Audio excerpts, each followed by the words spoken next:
സന്യാസത്തെ അവഹേളിക്കുന്നവരോട് എനിക്കൊന്നേ പറയാനുള്ളൂ. 3 പെൺമക്കളുള്ള ഞങ്ങളുടെ പേരൻസിന് ഞങ്ങളുടെ ദൈവവിളികൾ തിരിച്ചറിയാൻ കഴിഞ്ഞുവെങ്കിൽ ഇനിയും ധാരാളം ദൈവവിളികൾ തിരുസഭയിൽ ഉയർന്നു വരിക തന്നെ ചെയ്യും.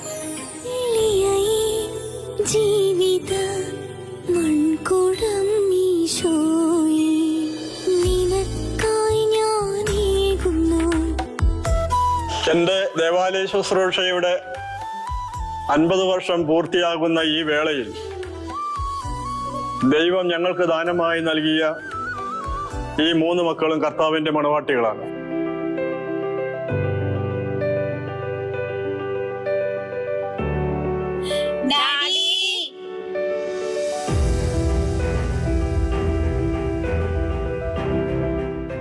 അവർണ്ണനീയമായ ദാനത്തിന് ദൈവമേ അങ്ങേക്ക് സ്തുതി. ഡാഡിയുടെ മക്കളായി ജനിക്കാൻ സാധിച്ചതിലും CMC സഭയിൽ അംഗങ്ങളാകാൻ കഴിഞ്ഞതിലുമുള്ള ഞങ്ങളുടെ ആനന്ദം വർണ്ണനാതീതമാണ്.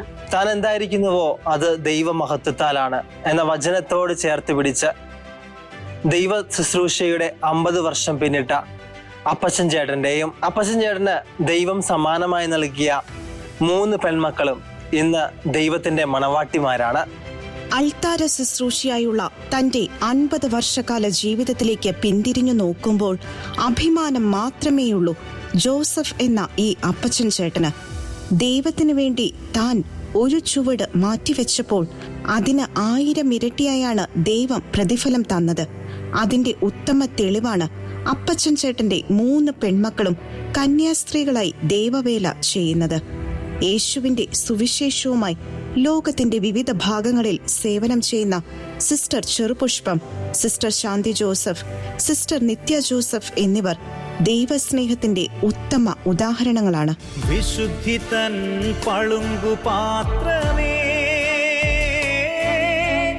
വിലയാർന്ന മൺകുടമേ, വിശ്വാസഗോപുരമേ, വെണ്മയാം വെള്ളരിപ്രാവേ. ദൈവത്തിന്റെ ഒരു പ്രത്യേക വിളി അനുസരിച്ച ദൈവത്തിന്റെ വിളിക്ക് പ്രത്യുത്തരം നൽകിയ ഒരു ഫാമിലിയാണ് അപ്പച്ചേട്ടൻ്റെത്. 3 മക്കള്, അവരെ 3 പേരെയും തൻ്റെ ആഗ്രഹം പറഞ്ഞപ്പോൾ സന്യാസത്തിലേക്ക് മണവാട്ടിയാകാൻ, ക്രിസ്തുവിന്റെ മണവാട്ടിയാകാൻ പറഞ്ഞയച്ചു. അപ്പോൾ അപ്പച്ചേട്ടൻ്റെ ജീവിതത്തില് ഇതിലും ധന്യമായ നിമിഷങ്ങൾ ഉണ്ടാകുവാൻ സാധ്യതയില്ല.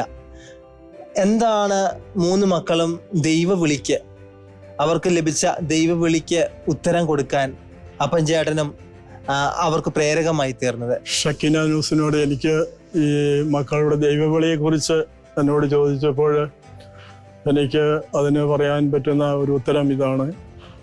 എൻ്റെ ജീവിതത്തിൽ ഞാൻ കൊച്ചുനാൾ മുതലേ തന്നെ ദൈവാലയ ശുശ്രൂഷയിലേക്ക് കടന്നു വന്ന ഒരു വ്യക്തിയാണ്. അപ്പം ഞാൻ ആ മേഖലയിലായിരുന്നപ്പോൾ തന്നെ ഞാൻ അധികവും പള്ളിയും കോൺവെൻറ്റുകളും സിസ്റ്റർമാരും അച്ഛന്മാരും ഒക്കെ ആയിട്ടാണ് ഞാൻ ഇടപഴകി പോകുന്നത്. അപ്പോൾ ആ തരുണത്തിൽ തന്നെ എൻ്റെ മക്കളും അവരുമൊക്കെ ആയിട്ട് കൂടുതൽ ബന്ധപ്പെട്ട് ഉള്ള ഒരു ജീവിത ശൈലിയായിരുന്നു സ്വീകരിച്ചു വന്നത്. അപ്പോൾ ഞാൻ ഈ ദൈവ ശുശ്രൂഷയിലായിരിക്കുമ്പോൾ എൻ്റെ മക്കളെയും എനിക്ക് ഈ ദൈവ ശുശ്രൂഷയ്ക്കായി ദൈവജനത്തെ ശുശ്രൂഷിക്കുവാൻ വേണ്ടി, ദൈവത്തിൻ്റെ വചനം ലോകമെങ്ങും അറിയിക്കപ്പെടുവാൻ വേണ്ടി ദൈവം മക്കളെന്നോട് ആവശ്യപ്പെട്ടപ്പോൾ ഈ വിളിയിലേക്ക് കടന്നു പോകാൻ താല്പര്യം പ്രകടിച്ചപ്പോൾ ഞാനതിന് സന്തോഷത്തോടെ അതിന് ഉത്തരം നൽകുകയായിരുന്നു. അതിന് ഞങ്ങൾക്ക് എല്ലാവർക്കും നന്ദിയും കടപ്പാടും സ്നേഹവും മാത്രമേ ഇന്ന് ഉള്ളൂ. അതിൽ ഒരു നഷ്ടബോധവും ഞങ്ങളുടെ മനസ്സിനെ അലട്ടുന്നില്ല. അപ്പച്ചൻ്റെ വാക്കുകളിൽ തന്നെ വലിയൊരു നമുക്കൊക്കെ ഒരു ഇൻസ്പിറേഷനാണ്. ദൈവവിളിയെ കുറിച്ചും എല്ലാം ഡീറ്റെയിൽ ആയിട്ട് പറഞ്ഞു. പക്ഷേ അപ്പച്ചൻ്റെ ഒരു വിഷമം നമുക്ക് കാണാൻ പറ്റി. അപ്പോൾ നിങ്ങൾക്കും ആ ഒരു ദൈവവിളി എന്ന് പറയുന്നത് മറ്റുള്ളവരുടെ വിചാരിക്കും നിങ്ങളെ 3 പെൺപിള്ളേരെ അവരെ ഉന്തിത്തള്ളിവിട്ട ഒരു രീതിയിലേക്ക് അല്പം ചിത്രീകരിക്കപ്പെടാം സമൂഹത്തിൽ. പക്ഷേ അതിൽ നിന്നെല്ലാം നിങ്ങൾക്കൊരു ഉത്തരം പറയാനുണ്ടാവുമല്ലോ. നിങ്ങളുടെ ദൈവവിളി നിങ്ങൾ തിരഞ്ഞെടുത്തതാണോ അതോ ചാച്ചൻ്റെ അമ്മയുടെയും ഒരു വലിയ ആഗ്രഹത്തിൻ്റെ ഒരു സഫലമാണോ എന്നുള്ള ഒരു ചോദ്യം പ്രേക്ഷകർ അറിഞ്ഞിരിക്കേണ്ടതാണ്. അതിൻ്റെ ഉത്തരം അറിഞ്ഞിരിക്കേണ്ടതാണ്. ഒന്ന് പ്രേക്ഷകരുമായിട്ടൊന്ന് പങ്കുവയ്ക്കാമോ? ഞങ്ങളുടെ 3 പേരുടെയും ദൈവവിളി ഒരിക്കലും ഡാഡിയും മമ്മിയും ഞങ്ങളോട് മടത്തി പോകുന്നതിനെ കുറിച്ച് അങ്ങനെ സംസാരിച്ചിട്ടേ ഇല്ല.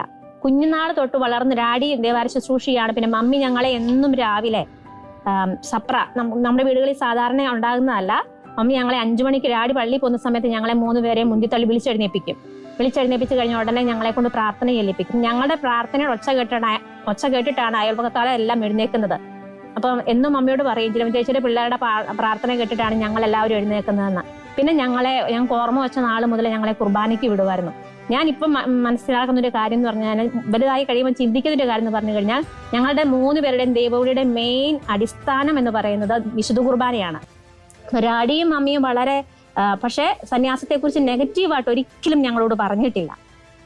പോകുന്നതിനെ കുറിച്ച് ഞങ്ങൾക്ക് തടസ്സം എന്ന് പറഞ്ഞു കഴിഞ്ഞാൽ ഇങ്ങനെയാണ്, അവരുടെ മാനുഷികമായ രീതിയിലുള്ള ചിന്തകളെ കുറിച്ച് വരുന്നത് കൊണ്ട് അവരങ്ങനെ പറയുന്നതാണ്. പക്ഷേ എൻ്റെ മടത്തിൽ പോയി കഴിഞ്ഞാൽ അങ്ങനെ സംഭവിക്കും ഇങ്ങനെ സംഭവിക്കും, അങ്ങനെ നെഗറ്റീവായിട്ട് ഞങ്ങളോട് ഒരിക്കലും ഡാഡിയും മമ്മിയും സംസാരിച്ചിട്ടില്ല. മഠത്തിൽ പോയി സിസ്റ്റർ ആയതിനു ശേഷം ഞങ്ങൾക്ക് എപ്പോഴും പ്രോത്സാഹനം നൽകാറുണ്ട്. അതായത് ഡാഡിയും മമ്മിയും സന്യാസത്തെ വലിയ മൂല്യമുള്ള ഒന്നായിട്ട് ഒരു സ്വത്തായിട്ട് കാണുന്നുണ്ട്. അത് തന്നെയാണ് ഡാഡിയുടെയും മമ്മിയുടെ ഏറ്റവും വലിയ പോസിറ്റിവിറ്റി എന്ന് പറയുന്നത്. ഞങ്ങൾ ആയിരിക്കുന്ന അന്തസ്സിൽ സന്തോഷത്തോടെയും സമാധാനത്തോടെയും ജീവിക്കുവാനുള്ള എല്ലാ നല്ല ഉപദേശങ്ങളും നല്ല മാർഗനിർദ്ദേശങ്ങളും ഡാഡിയും മമ്മിയും തരാറുണ്ട്. പിന്നെ സന്യാസം ഉന്തിത്തള്ളി വിട്ട് കഴിഞ്ഞാൽ ജീവിക്കാൻ പറ്റും, അല്ലെങ്കിൽ സിസ്റ്റേഴ്സ് അങ്ങനെ നേർച്ച കോഴികളായിട്ട് മാറുന്ന കുറെ പേരുണ്ട്, വീട്ടുകാർ നേർച്ച നേർന്നിട്ട് സന്യാസത്തേക്ക് വിടുന്നതാണ് എന്നൊക്കെ പറയുന്ന കമന്റ്സുകൾ ഞാൻ കേട്ടിട്ടുണ്ട്. എനിക്ക് പറയാനുള്ളത് ഇതാണ്, ഒരിക്കലും ഒരു സന്യാസമോ വൈദിക അന്തസ്സോ നിർബന്ധിച്ചു വിട്ടാൽ ജീവിക്കാൻ പറ്റില്ല.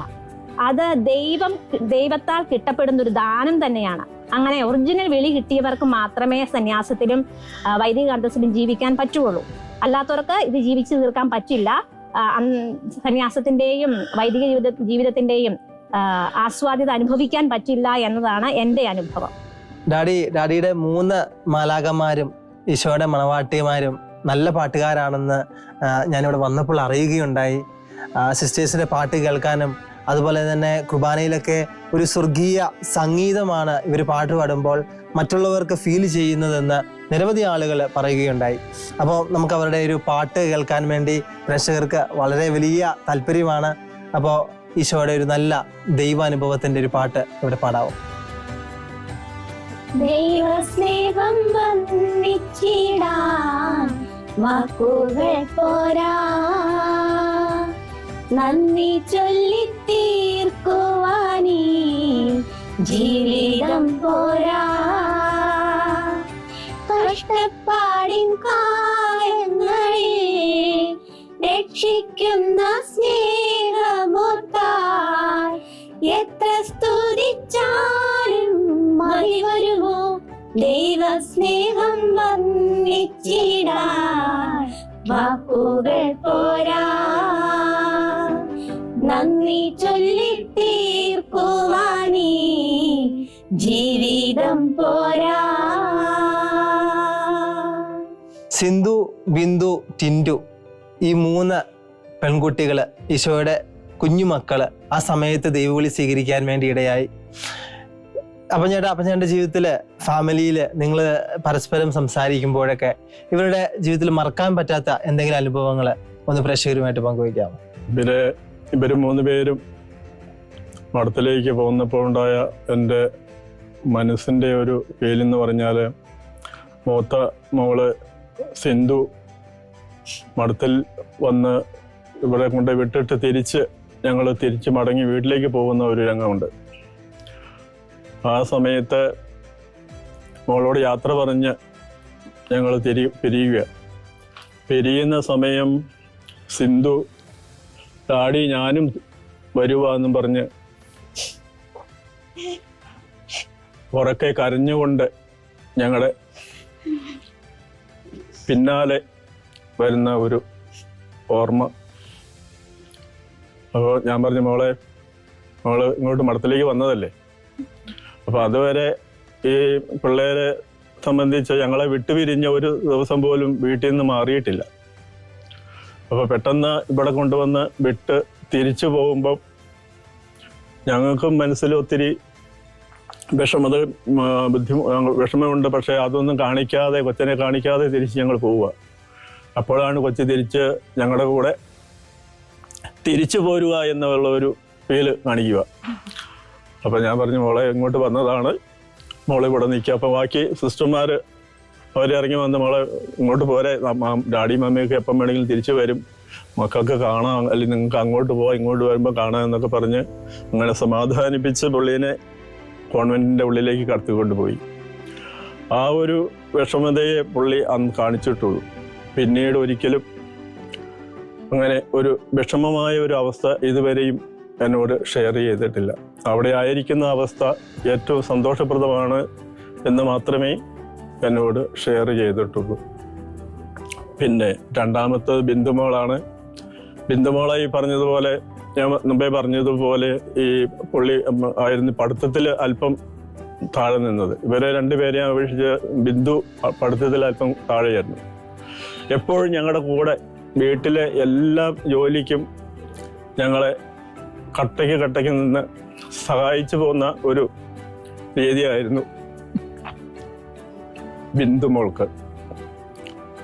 അങ്ങനെ ഈ പുള്ളി പരീക്ഷയൊക്കെ എഴുതി കഴിയുമ്പോൾ എന്നോട് പറഞ്ഞു, സിന്ധു പിന്നെ കോൺവെൻറ്റിൽ പോയി, ഞാനും കോൺവെൻറ്റിൽ പോകും, സിസ്റ്ററാകും, അതിനുവേണ്ടി ഈശോ എന്നെ സഹായിക്കും. എനിക്ക് വലിയ പേടിയുണ്ടായിരുന്നു, പുള്ളി SLCക്ക് ജയിക്കുമോ എന്ന് തന്നെ ഒരു വലിയ പേടിയിലായിരുന്നു ഞാൻ നിന്ന്. പുള്ളി എന്നോട് പറഞ്ഞ ഒരു ഉറപ്പ് ഇതാണ്, ഞാൻ മഠത്തിൽ പോകാൻ വേണ്ടി, സിസ്റ്ററാകാൻ വേണ്ടി ഞാൻ ജയിച്ചിരിക്കും. മോളുടെ ഉറപ്പ് അങ്ങനെയാണെങ്കിൽ അങ്ങനെ തന്നെ ആകട്ടെ എന്ന് പറഞ്ഞു. SLCയുടെ ഫലം വരുമ്പോൾ പുള്ളി 212 മാർക്കുമായിട്ടാണ്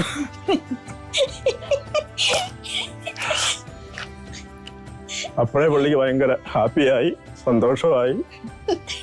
പിന്നെ കോൺവെന്റിലേക്ക് ഇവിടുത്തെ ക്യാമ്പിലേക്ക് കടന്നു വന്നു.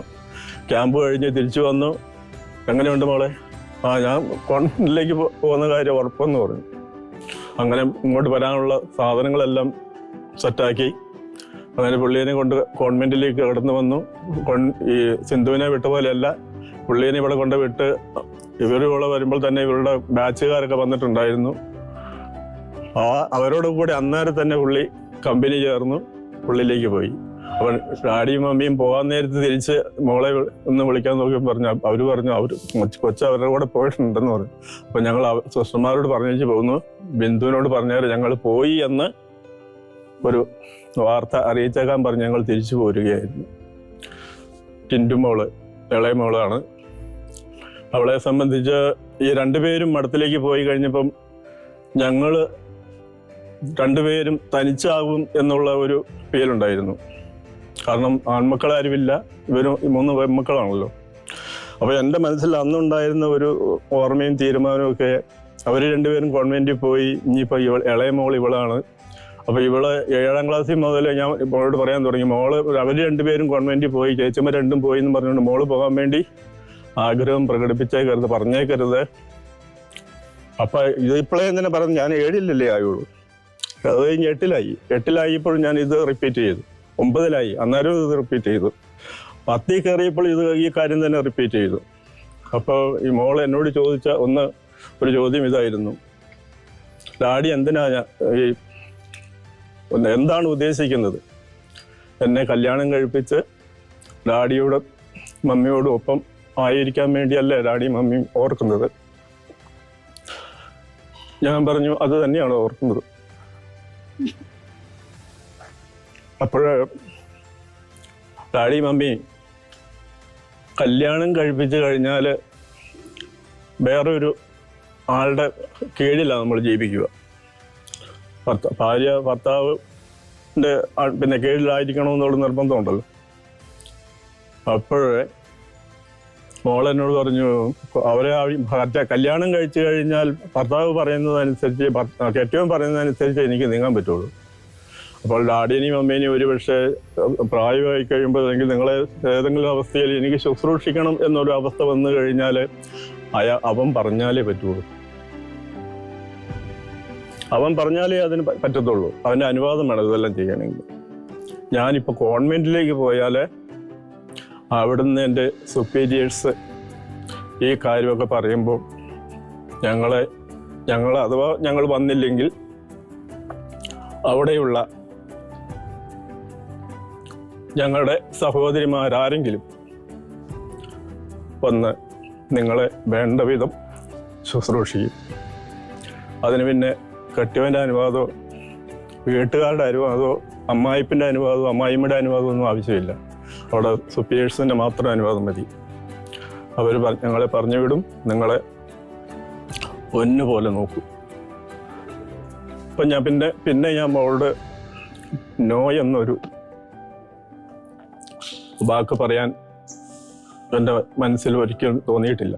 ഞാൻ പറഞ്ഞു മോളുടെ ഇഷ്ടം ഏതാണോ, തമ്പുരാൻ വിളിക്കാതെ ആർക്കും, നമ്മളിപ്പോൾ എത്ര ഉന്തി മരം കയറ്റിയാലും നമ്മൾ ഉന്തി മരം കയറ്റുന്നതിന് ഒരു പരിധിയുണ്ട്. ആ കൈവിട്ട് കഴിഞ്ഞാൽ നമ്മുടെ പുഷിങ് കഴിഞ്ഞാൽ ആൾ താഴെ വരും. അപ്പോൾ ഒരിക്കലും ഞാൻ വിചാരിച്ചിരിക്കുന്നത് ഈ മക്കളെ നമ്മൾ ആരും പറഞ്ഞു വിട്ടിട്ട് ഒരു സ്ഥലത്തും നിൽക്കാൻ പറ്റിയല്ല. ദൈവം വിളിച്ചെങ്കിൽ മാത്രമേ അവർക്ക് അവിടെ നിലനിൽക്കാൻ പറ്റുള്ളൂ.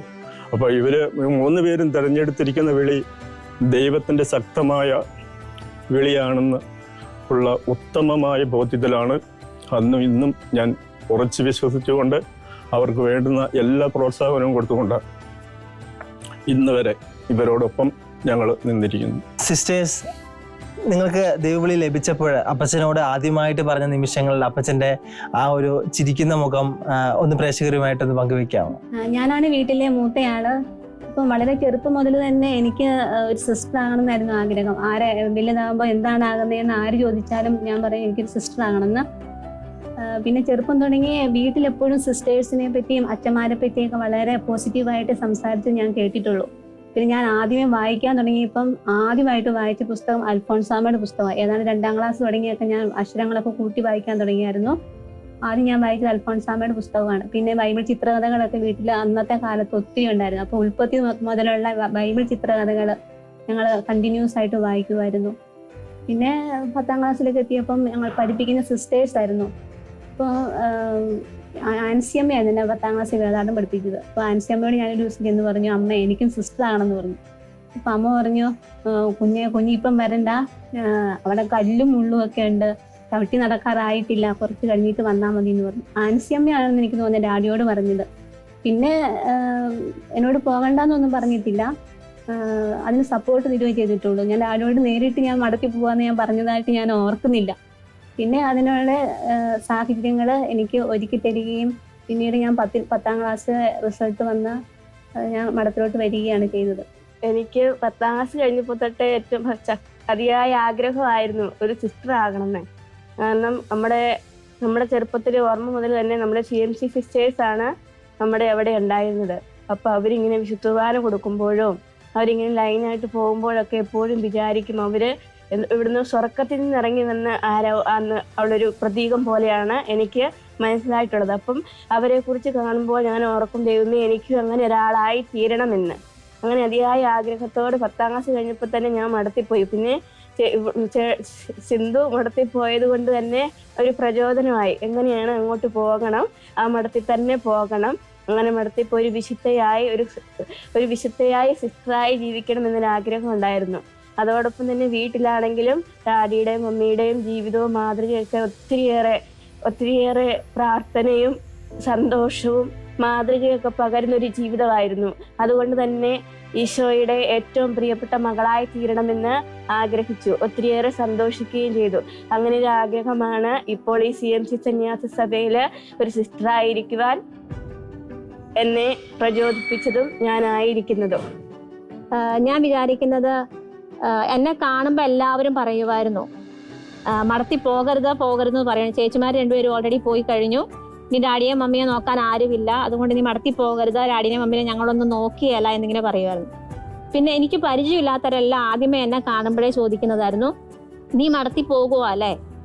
ഞാൻ ആരോടും മടത്തി പോകുമെന്ന് പറഞ്ഞിട്ടില്ല, പക്ഷെ എല്ലാവരും എന്നെ കാണുമ്പോൾ ചോദിക്കുന്നൊരു ചോദ്യമാണ്, നീ മടത്തി പോകുക അല്ലേ?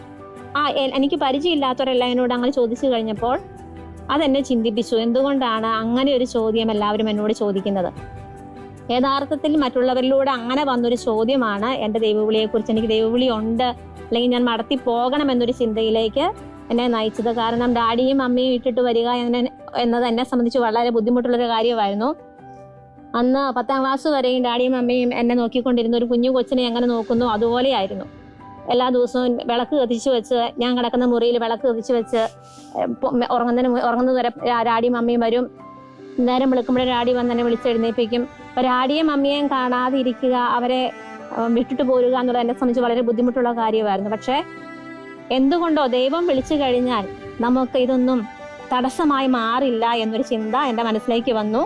പിന്നെ മഠത്തിലേക്ക് വന്നതിന് ശേഷം എനിക്ക് ഒരിക്കൽ പോലും തിരിച്ചു പോകണമെന്നൊരു ചിന്ത ഇന്ന് വരെ വന്നിട്ടില്ല. ഞാൻ വന്നതിൽ, ഈ സന്യാസ അന്തസ്സ് സ്വീകരിച്ചതിൽ ഏറ്റവും സന്തോഷത്തോടെയും ഏറ്റവും ആത്മസംതൃപ്തിയോടെയും ഇന്ന് ജീവിക്കുന്നു.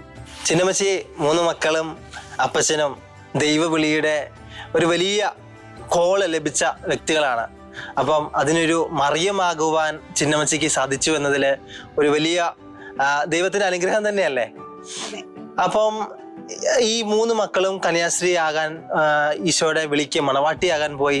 ചാച്ചനാണെങ്കിൽ ഇപ്പോൾ 50 വർഷം പൂർത്തിയായി ദേവാലയ ശുശ്രൂഷയായിട്ട്. അപ്പോൾ എപ്പോഴും ദേവാലയത്തിലായിരിക്കുന്ന ഒരു കുടുംബമാണ്. അപ്പം ഇവരുടെയൊക്കെ ഓർമ്മകള് എന്താണ്? ചെറുപ്പകാലത്തെ കുട്ടികളുടെ ഓർമ്മകള്, അപ്പച്ചൻ ദേവാലയ ശുശ്രൂഷയായിരിക്കുന്ന ഒരു സമയം, അപ്പോൾ അതിനെക്കുറിച്ചൊക്കെ ഒന്ന് പങ്കുവെക്കാവോ? പിള്ളേര് പറയും, മമ്മി ഇന്ന് ഡാഡീനെ കാണാൻ ഞങ്ങൾക്ക് കൊതിയാകുന്നുണ്ട്. അപ്പം ഡാഡി വരുമ്പത്തേന് പിള്ളേർ ഉറങ്ങും, അല്ല പിള്ളേർ എഴുന്നേക്കുമ്പത്തേന് ഡാഡി പോകും. അപ്പം ഞാൻ പറഞ്ഞു, ഡാഡി പിള്ളേർക്ക് നിങ്ങളെ കാണാൻ കൊതിയാകാൻ തുടങ്ങിയിട്ടുണ്ട്, അതുകൊണ്ട് നിങ്ങൾ അപ്പനാന്നും പറഞ്ഞിരുന്ന പോരാ, പിള്ളേരെയും കൂടെ കാണണമെന്ന് പറയും. അപ്പം പിള്ളേര് പറയും, അപ്പോൾ ഡാഡി പറയും, എടി എൻ്റെ ജോലി അങ്ങനെ ആയിപ്പോയില്ലേ, പിന്നെ എന്നാ ചെയ്യുന്നേ എന്ന് പറയും എന്നോട്. ഞാൻ പറഞ്ഞു, എൻ്റെ കുഴപ്പമില്ല, നിങ്ങളുടെ കുഴപ്പം തന്നെയാണ്, നിങ്ങളെ പിള്ളേർ അന്വേഷിക്കുന്നുണ്ട് എന്ന് പറയും. പിന്നെ ഡാഡിക്ക് വീട്ടിലെക്കാട്ടി കാര്യം പള്ളിയിലാണ്. ഞാൻ എന്നെ പറഞ്ഞ ഡാഡി നിൽക്കൊന്നുമില്ല, ഡാഡി എനിക്ക് പോലും മേലെങ്കിലും ഡാഡി അവിടെ നിൽക്കൂല, ഡാഡി പള്ളിയിലെ പണിക്ക് പോകും. പനി ആയാലും ഡാഡി അനങ്ങിയല്ല, വന്നിട്ട് ബാക്കി കാര്യം നോക്കുള്ളൂ. പള്ളിയിലെ പണി കഴിഞ്ഞ് വന്നിട്ടേ ബാക്കി കാര്യം നോക്കുള്ളൂ. അങ്ങനത്തെ സ്വഭാവമായ ഡാഡിക്ക്.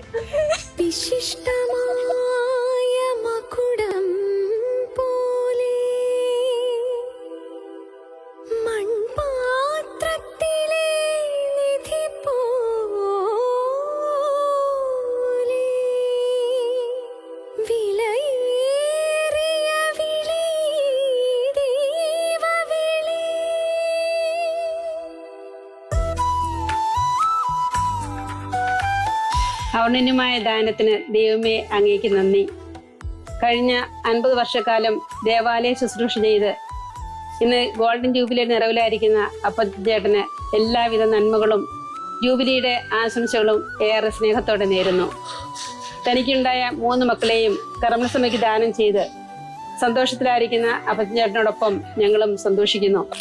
കർത്താവ് നൽകിയ അനുഗ്രഹങ്ങൾക്ക് ഞാൻ എന്തു പകരമായി നൽകും? ഇന്ന് കർത്താവിനും കർത്താവിൻ്റെ സഭയ്ക്കും വേണ്ടി സേവനം ചെയ്യുന്ന ഒരു നല്ല അനുഗ്രഹീത കുടുംബത്തെയാണ് ഷെക്കീന TV നിങ്ങളുടെ മുമ്പിൽ പരിചയപ്പെടുത്തിയത്. 50 വർഷം പൂർത്തിയായി തൻ്റെ ദേവാലയ ശുശ്രൂഷ ഇന്ന് ഇവിടെ എത്തി നിൽക്കുമ്പോൾ നിരവധി ആളുകൾക്ക് തമ്പുരാനെ പകർന്നു കൊടുത്ത അപ്പച്ചൻ്റെ 3 ദൈവത്തിൻ്റെ റോസാ പുഷ്പങ്ങൾ ഇന്ന് തിരുസഭയ്ക്ക് പരിമളമായി പകർന്ന് മറ്റുള്ളവർക്ക് ദൈവാനുഗ്രഹം ചൊരിയുന്ന 3 സിസ്റ്റേഴ്സ്. ഇവരുടെ ജീവിതം ഇനിയും വലിയ അനുഗ്രഹങ്ങൾ തീർക്കുന്ന ജൈത്രയാത്ര തുടരട്ടെ എന്ന പ്രാർത്ഥനയിൽ ഷെക്കീന TVയുടെ എല്ലാ പ്രേക്ഷകരുടെ പേരിലും 50 വർഷം പൂർത്തിയാകുന്ന ബഹുമാനപ്പെട്ട അപ്പച്ചൻ ചേട്ടന് ഒരു സ്നേഹത്തിൻ്റെ ഉപകാരമായി ബൊക്ക നൽകുന്നു.